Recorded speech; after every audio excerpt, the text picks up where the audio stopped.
ya Rasulullah, di depan ada malaikat Israel mau masuk. Kata Rasulullah, boleh masuk, silakan. Kemudian malaikat Israel mengucapkan salam, dan setelah mengucapkan salam, malaikat Israel menawarkan, ya Rasulullah, aku disuruh oleh Allah untuk mencabut nyawamu atau membiarkan engkau. Dalam riwayat, aku disuruh oleh Allah untuk memberikan pilihan kepadamu, al-baqa' fid dunya, tetap di dunia, atau ar-rafiqul a'la, atau dengan Allah. Nabi Muhammad menjawab, ar-rafiqul a'la, dengan Allah. Kemudian setelah itu Nabi Muhammad berdoa agar umatnya selamat. Setelah ada jaminan umatnya selamat, malaikat Israel, sudahlah, cabut nyawaku kalau memang sudah waktuku. Mulailah Nabi Muhammad dicabut nyawa beliau oleh malaikat Israel. Dan di saat Nabi Muhammad mulai dicabut nyawa beliau oleh malaikat Israel, Nabi Muhammad mengatakan, mahadha, apa ini wahai Israel? Malaikat Israel kemudian menjawab, ya Rasulullah, itu adalah sakaratul maut, itu adalah sakitnya di dalam kematian. Kemudian Nabi Muhammad mengangkat tangannya sambil berucap, la ilaha illallah, inna lil mauti la sakarat, tidak ada Tuhan selain Allah, sungguh di dalam kematian ada sakitnya, sakit kematian, yaitu sakaratul maut. Kemudian Nabi Muhammad memohon, ya Allah, Allahumma khafif alayya sakaratul maut, ya Allah, ringankan sakaratul mautku ini, ya Allah. Dijawab oleh malaikat Israel, ya Rasulullah, itu sudah aku ringankan 70 kali. Nabi Muhammad menoleh, apa malaikat Israel? Sudah kau ringankan 70 kali keringanan? Iya ya Rasulullah, sungguh aku tidak pernah mencabut seorang hamba lebih lembut dari cara mencabut nyawamu. Ini sudah aku ringankan 70 kali. Setelah itu justru Nabi Muhammad menangis, Israel, 70 kali rasanya masih sakit. Iya ya Rasulullah, memang itu sakaratul maut. Lalu bagaimana engkau mencabut umatku, wahai Israel? Allah, yang diingat siapa? Umat. Kalau engkau mencabutku dengan ringan seperti ini masih sakit, bagaimana engkau mencabut umatku, ya Israel? Dijawab oleh malaikat Israel, umatmu manusia biasa, ya aku cabut. Ya Rasulullah, begitu saja. Ya sudah, begitu habis. Nabi Muhammad menangis. Tiba-tiba Nabi Muhammad mengangkat tangan dan memohon kepada Allah, Allah, Allah, inna lil mauti la sakarat, la ilaha illallah, inna lil mauti la sakarat, sungguh di dalam kematian ada sakaratul maut. Allahumma khaffif ala ummati sakarat maut, ya Allah, ringankan dari umatku sakaratul maut, wa thaqqil alayya, dan bebankan kepadaku. Sampai tidak sadar doanya Nabi Muhammad seperti itu, thaqqil alayya, itu doa cinta. Seorang ibu yang pernah punya anak, tuh lihat kalau doa Rasulullah ini masih dilakukan. Bagaimana Rasulullah bisa doa begitu? Itu bahasa cinta yang tidak bisa diterjemahkan dengan oleh akal. Seorang ibu kadang-kadang, ibu yang di belakang, ibu mau dikasih sakit oleh Allah? Mau, Bu? Ibu jauh sekali. Ibu mau dikasih sakit? Jawabnya tidak mau. Tapi suatu ketika seorang ibu melihat anaknya sakit, ngomong, sudahlah nak, jangan kamu yang sakit, biar ibu yang sakit. Ada atau tidak? Kenapa ngomong begitu? Itu bahasa cinta itu. Tidak rela kalau anak ini sakit, biar aku saja yang sakit. Itu yang dirasakan Rasulullah. Sakaratul maut begitu sakitnya, membayangkan betapa sakitnya umat Nabi Muhammad di saat dicabut nyawa beliau. Maka Rasulullah mengatakan, ya Allah, ringankan sakaratul maut dari umatku, bebankan kepadaku saja, ya Allah. Wala sawfa yu'tika fatarda. Permintaan Nabi Muhammad tidak ditolak oleh Allah, dikabul dan dikabul, wahai Muhammad. Sallu ala Nabi Muhammad.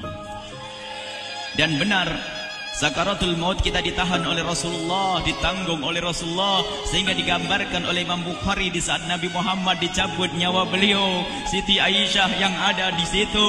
Rasulullah berada di pangkuan Siti Aisyah, yang saat itu Siti Aisyah melihat keringat dingin keluar dari kening Rasulullah. Siti Aisyah tidak pernah melihat keringat keluar seperti itu. Bahkan di saat dipegang kepala Rasulullah, panasnya melebihi dari panasnya orang biasa. Setiap kali ada kain dicelupkan di air, ditempelkan di kening kening Rasulullah langsung mengering. Saat itu Nabi Muhammad mengucapkan kalimat la ilaha illallah innal lil mauti lasakarat. Kemudian Nabi Muhammad berpesan dengan banyak pesan, dan di antara pesan Rasulullah adalah akri minni ala ummati salam, akri minni salam ala ummati wa ala man ittaba'ani wa ala man tabi'ani min ila yaumil qiyamati. Aku titip salam kepada umatku dan orang yang mengikutiku sampai hari kiamat. Sadari salam Rasulullah. Sebelum meninggal masih ingat titip salam. Salam kepada siapa?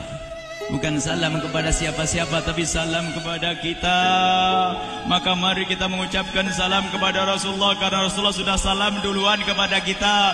Mari kita sejenak bersalam kepada Rasulullah dan hadirkan Rasulullah ada di mata kita dan di hati kita. Mari kita bersama-sama mengucapkan salam. Assalamualaikum ya Rasulullah. Assalamualaikum ya Rasulullah. Assalamualaikum ya Habiballah.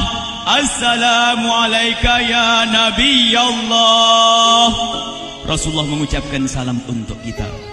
Dan di saat itu Rasulullah keringat dingin keluar, maka oleh Siti Aisyah diusap. Oleh Siti Aisyah diusap, bayangkan saat itu Nabi Muhammad di pangkuan Siti Aisyah dan diusap oleh Siti Aisyah. Siti Aisyah berkata, keringat Rasulullah mengucur deras hingga aku usap, dan aku usap dengan tangannya Rasulullah. Diusap dengan tangannya Rasulullah. Siti Aisyah memegang tangan Rasulullah sendiri yang digunakan untuk mengusap keringat Rasulullah. Sahabat bertanya, Aisyah, kenapa harus dengan tangan Rasulullah tidak dengan tanganmu? Lihat jawab Siti Aisyah, karena tangan Rasulullah lebih lembut dari tanganku. Sallu ala Nabi Muhammad. Masih sempat nyanjung itu sahabat Nabi. Dalam keadaan begitu masih menyadari kelembutan tangan Rasulullah, jasad Rasulullah, kemuliaan Rasulullah sallallahu alaihi wasallam. Dan aku lebih menginginkan bahwasanya yang menyentuh jidat Nabi Muhammad adalah tangan yang paling mulia di dunia dan di akhirat. Siti Aisyah enggak berani menyentuhkan. Pengennya yang disentuhkan di kening Rasulullah adalah tangannya Rasulullah sallallahu alaihi wasallam. Kemudian setelah itu Nabi Muhammad merasakan sakit yang sangat untuk kita. Kemudian Nabi Muhammad mengangkat tangan tinggi-tinggi mengucapkan la ilaha illallah inna lil mauti lasakarat. Tiba-tiba tangan itu semakin turun dan ditangkap oleh Siti Aisyah. Dan di saat tangan itu jatuh di tangan Siti Aisyah, kemudian tiba-tiba paha Siti Aisyah merasakan berat kepala suci Rasulullah. Dan saat itu Siti Aisyah sadar bahwasanya Rasulullah sudah kembali kepada Allah Subhanahu wa taala. Sallu ala Nabi Muhammad. Siti Aisyah bingung di saat melihat seperti itu.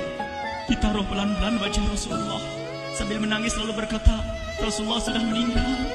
Para sahabat Nabi pada bingung. Sayyidina Ali tiba-tiba terduduk, nggak bisa berdiri. Sayyidina Utsman nggak bisa ngomong. Ada orang Sayyidina Zaid berkata, aku baru melihat Rasulullah. Setelah ini aku tidak mau melihat lagi selain Rasulullah. Ya Allah, butakan mataku. Aku tidak ingin aku kotori mataku dengan selain Rasulullah. Dan dibutakan oleh Allah.